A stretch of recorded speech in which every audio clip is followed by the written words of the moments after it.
Guys, I almost forgot to bring up some interesting facts that I left down in the review. Apparently, after this film was released, there was a cartoon show called Little Shop.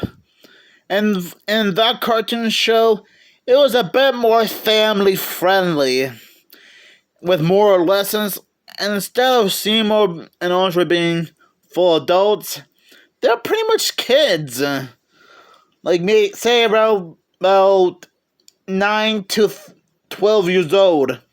And Andre is actually related to Mr. Mushnick, named, Andre Mushnick.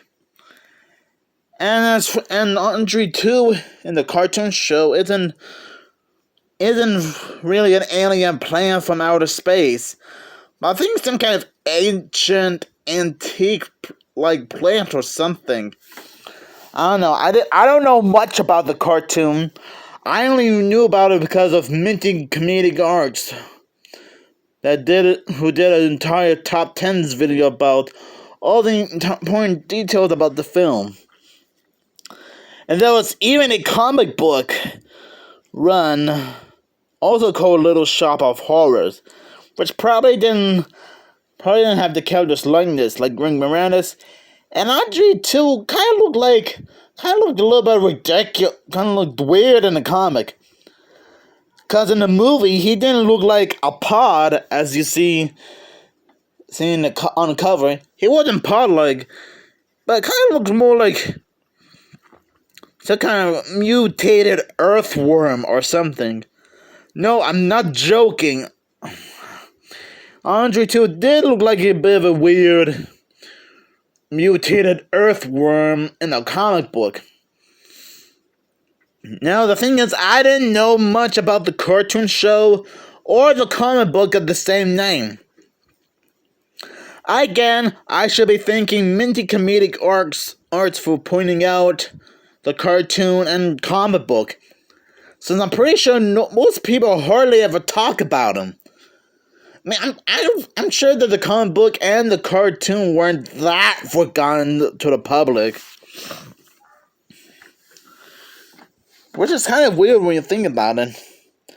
That this film also had like a comic book and cartoon spin-off.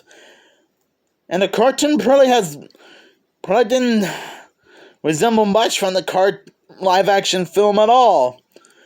Maybe it's meant to be its own separate universe or something. Which I guess that kind of makes sense when you think about it. I mean, like the parallel alternate timeline or something. No, maybe I don't know. I think it's best to just accept it as it is. Same with the comic book, which I probably never did bother reading since I didn't grow up with the 1986 film until about 3 or 4-ish years ago. But hey, better late than never to bring that up thanks to Minty Comedic Arts doing a top 10 things you never knew about Little Shop of Horrors. Which, by the way, shoutouts to Minty Comedic Arts for watching this. If you ever stumbles across this and my review of the film that I just talked about a few minutes ago. So think of this as a bit of an update.